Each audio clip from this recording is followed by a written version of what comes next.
Hellions is a Canadian film directed by a Canadian director named Bruce McDonald, the director responsible for the Canadian movie Pontypool, which is an extremely unique and hidden gem of a film in the zombie genre, and does something very, very different with the zombie genre. Also filmed in Ontario, Canada, and one that every horror fan should check out and find somewhere. I don't own it. I'm looking for it. I'm waiting to find it because it is a great, very unique film. And this is the same director. So this was shot very near where I live, mostly in a city called Waterford. My bad. Waterford, Ontario, as well as Hamilton, Ontario, a little bit of Toronto, that kind of general southern Ontario area. But most of it was in Waterford, and it's a very small town, very cozy feeling. Maybe 35 minutes away from me, if that. And yeah, it's great. We got Robert Patrick in here, who makes an appearance as a sheriff, the local county sheriff. And then we have Chloe Rose starring, and a very, very beautiful girl. She's playing a 17-year-old, but I'm quite sure the actress is definitely in her 20s. She doesn't look 17 or act 17 in this film whatsoever, but that is the age of her character. And I'm going to start off spoiler-free, because for anybody who hasn't seen this film, which, did I say it was mentioned in released in 2015? It was released in 2015. That's the original cover. It's from IFC Midnight, which is a kind of branch out of Scream Factory. So Scream Factory and IFC Midnight released this film. You can probably find it streaming somewhere too. Basically what we have, this is like a whole like metaphor and analogy for the fear of childbirth, essentially. We have this girl, it's Halloween night, or day, it's October 31st, and she finds out she's pregnant, and then she's having a lot of like fears about it, and she kind of cancels her plans with her boyfriend and doesn't want to go trick-or-treating anymore and just wants to stay home and is kind of figuring out what the hell she's going to do. And then these creepy kids start to invade her home. So that's the spoiler-free version. It has a very cool aesthetic, and it's very visually appealing to the eye, especially for me. A lot of things obviously look green screen, a lot of things look staged. You know, the sky and everything, the way the moon looks and everything. A lot of color palettes are very tinted, especially with like purples and reds. But this film is soaked in October. Like, it just has that mood. And I don't want to give too much of the plot away and kind of things that happen, because I don't want to get into spoiler territory for anybody who hasn't seen it. I'll be spoiling the hell out of this movie in a little bit. But I'm just giving a basic analogy for anybody who hasn't seen it. Go check it out. It is certainly a hidden gem. Go find it somewhere, and it's very local. It feels, it has that small town feel, and just like Halloween 3 and just like Trick or Treat, it really, really makes you feel like it's the holiday of Halloween, and it really makes you feel like you're in the fall. This film is loaded with pumpkins. I've never seen so many pumpkins in a film, like jack-o'-lanterns and shit. It's great. It's so good. So that's the spoiler-free review. From here forward, it's going to be spoilers. At the beginning of the film, we open up in a hospital. She's in a hospital, and she's got like an IV and everything. She's kind of walking towards a window, which you can assume is like the baby section. And then we get the story starting, and she's hanging out with her boyfriend, smoking a J, in a pumpkin patch, and they're kind of, you know, chatting and stuff, and they already have plans for that night. And she leaves. She has an appointment at the clinic, and when she gets to the local clinic, which looks very small town, again, this local clinic literally looks like it's, you know, it's running inside of a person's home, because it looks like she goes to the waiting room or the lobby or whatever. It looks like somebody's living room. There's just another little girl and her, and she's like, nice costume, and the little girl's like, thanks, I like your costume too. And she's not wearing a costume, she's just very like goth, emo looking, which is funny. Very pretty girl, like I said. And she goes into the doctor's office, and they're having this pregnancy conversation, because the doctor says that, you know, she's 4 weeks pregnant, and this is what he finds out. while he's wearing elf ears or like goblin ears or something. It's part of his Halloween costume. So he's having this like serious conversation with the 17-year-old girl that is petrified of finding out that she just got pregnant from her boyfriend, and she's apparently been on birth control and everything and been as safe as she could possibly be, but still ended up getting knocked up. And she's terrified, and here's this doctor trying to break the news slowly to her while wearing fucking elf ears. It's so funny, because every time they show him, it's like, oh my god, nobody can take this guy seriously. How do you have this conversation? Can you just take him off for the time being? Like, it's so, like, unprofessional, but it's really funny. The situational humor is funny. And she goes home. Her mom is getting ready to go trick-or-treating with the son. She drops this weird line. She says to the girl, she's like, we gonna carve some pumpkins? You can use that tongue of yours to carve them.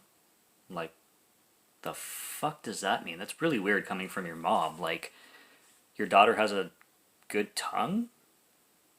Or does she mean like she swears a lot, so she has like a sharp tongue, and therefore she can cut pumpkins with her tongue? I don't know. It's a weird line coming from her mother. But the mother looks really young, too. She looks like, she doesn't look like she looks like she could be like 37, 38. She looks really young. And then when it's time to go trick-or-treating, like I said, the girl just decides to stay home, and she doesn't want to do anything. And these kids, one of them in particular looks like the little kid from the movie Trick or Treat, Sam. He's got the same like bag over his head, same kind of dress attire kind of thing, and same like little trick-or-treat sack.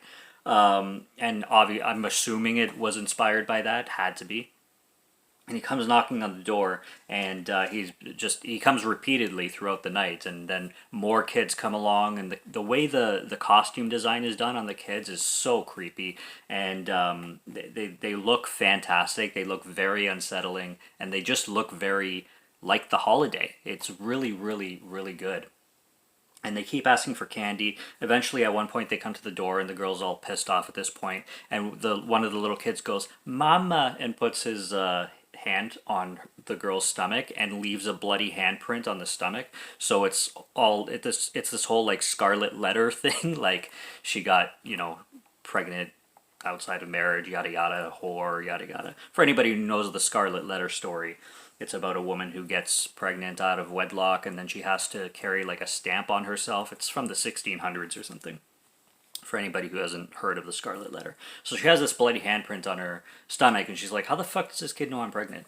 And then shit gets weird. There's like a storm that comes, all this wind and shit, and the kids eventually invade her house kind of thing. And the doctor, or the nurse, whatever you want to call him, the practitioner who she visited at the clinic comes, and he's hurt. He has this like wound on his neck. At one point she's trying to staple his neck like shut, the wound kind of thing.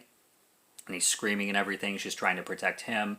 At one point, when the kids come to the door too, they open up the sack, and her boyfriend, whose name is Jace, his head is inside the sack, and she realizes this is just before the storm starts, when shit really starts to get real. And she sees that they murdered her boyfriend, and she's like, what the fuck is going on? She starts calling her mom. She can't get a hold of her mom. She's basically alone in this situation, trying to call the cops and everything. And this is where like the color palettes start to get very cool looking, and I like the visual aesthetics of the scenes. So for anything, I've mentioned this on the channel before. I'm a style over substance kind of guy. So the plot is very basic, but the style of this film is phenomenal, and I'm all over style when it comes to cinema. And this like October setting kind of style is just perfect. She whips a container of salt at one of the kids at one point, and then the kid like starts to get all these like blisters all over himself or herself, and this is where she finds like a weakness to the kid. She gets the salt because she starts eating pickles and honey, which I've heard of people who eat pickles and honey. I think that sounds atrociously disgusting, but some people like that shit, and this girl is pregnant, so bitch will eat anything. But yeah, she's eating pickles and honey with some salt on them, and then she ends up throwing the salt at one point at the kid. The sheriff comes around again, Robert Patrick. His name is Mike, Sheriff Mike, and he starts to defend the girl as well, and they kind of start tag teaming with these kids and trying to defeat these little minions from the house. And the girl starts to have visions, and in these visions, basically, these kids are like carrying her to a pumpkin patch or some kind of field, and they want the baby, and they keep repeating "blood for baby." And the music in this film, the way it's designed, is very creepy because the kids chant "blood for baby," and with the like lullabies in the background, like la la la la la la la la la. So they really do a really good job with the music and make it creepy and atmospheric. I mean, it's a great film to watch on a chilly fall night, pretty much. There's a scene where the girl, her name is Dora. I didn't even say her name. I keep forgetting to mention her name in this whole review. Her name is Dora, and she's looking at herself in the mirror, and the mirror reflection starts talking to her, and she's like, "Oh my god, I've been so hungry all day. You hungry? I've been starving." And she holds up a fork, and there's this like little tiny fetus attached to the fork, and she's like pouring salt on this fetus, and she's like, "Salt just makes it all better. You sure you don't want some?" And then she like bites into the fetus. It's gross. It looks fake. Like it doesn't. It looks like a toy little tiny ass fetus, but it's still like fucked up. The idea of it and everything. And when she puts the salt, the little fetus starts sizzling and shit. So really, really, not how should I say, like dark humor. Bad taste, you could say, maybe. And anyways, these kids essentially want her baby, and they want blood for baby, and they want to basically carve it out of her, essentially. This baby is also growing rapidly, as the doctor mentions when he gets to the house. He checks her again, and she's now 4 months pregnant instead of 4 weeks pregnant in a matter of hours.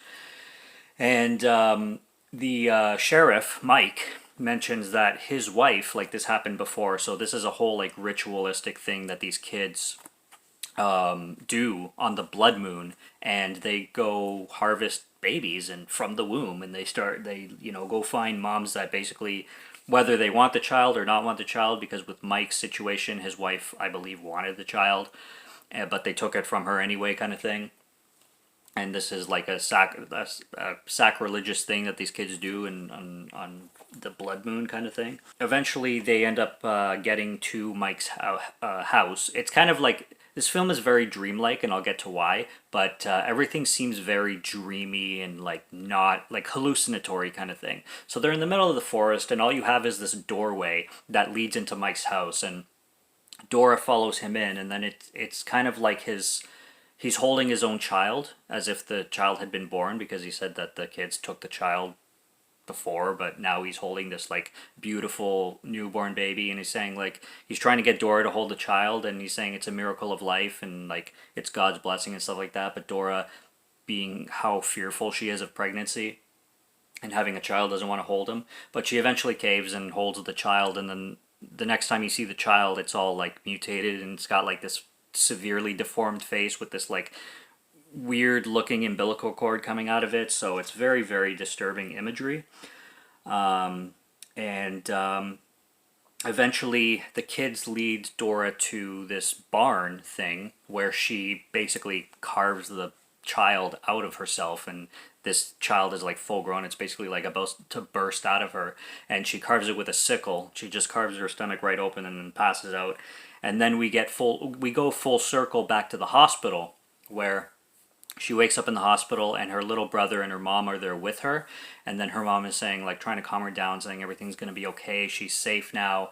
And she's like, "I love you, sweetie, even though you got knocked up like some cheap, filthy street whore," or something like that. And then she starts stabbing Dora in the stomach, and it's just really disturbing. And then she wakes up from another nightmare, and this is where we have the beginning scene again, where she's walking up to the window and she looks at all the babies, and then the movie ends there. So, it's very hard to tell what's real and what's not, and it's really hard to tell, was this whole film a whole dream? Did nothing happen? Did some of the things happen?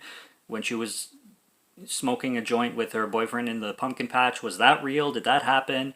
Did her visit to the doctor happen? Like, at what point was she dreaming? I think, though, this film is literally just a an example of fear personified when it comes to women, especially young women, being afraid of getting pregnant, because I'm a guy and I'm afraid of getting a girl pregnant. I can only imagine a girl actually getting pregnant at 17 years old. Unwanted, I mean.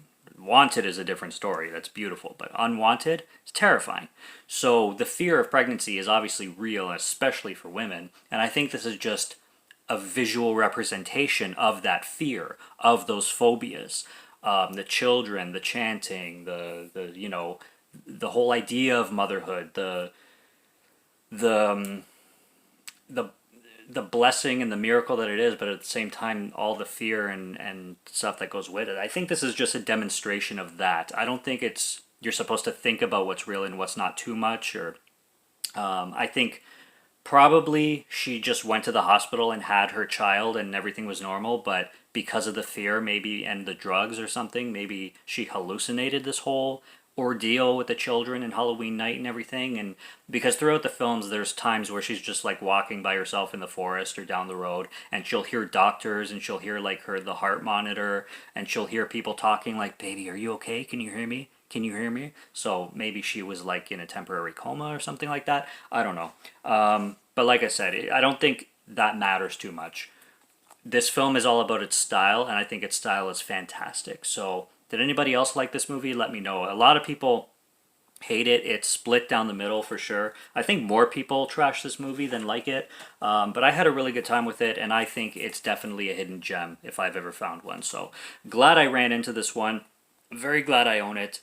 And it's worthwhile checking out because it has cool characters and it has a phenomenal look to it. So I loved Hellions, directed by Bruce McDonald, and another Canadian gem. I mean, for anybody else living in Canada and Southern Ontario specifically and knows like the area, it's really cool. And Bruce McDonald does a good job. I need to watch more of his films. I've only seen Hellions and Pontypool, but I know he has some others, so he's a good name to keep an eye on. And he does good. He does well. He does unique stuff. He has a unique vision, and for those who get sick of like watching mainstream shit and just the same old boring stuff, Bruce McDonald gives new ideas to cinema. And I very much respect that. So that was Hellions. Subscribe to Morgan Film Fan if you like to listen to my voice or if you like my film reviews. I'll be back with more soon, so stay tuned for those. Check out what's on the channel already. Stay tuned for what's coming. Until next review, have a good one. Take care and cheers.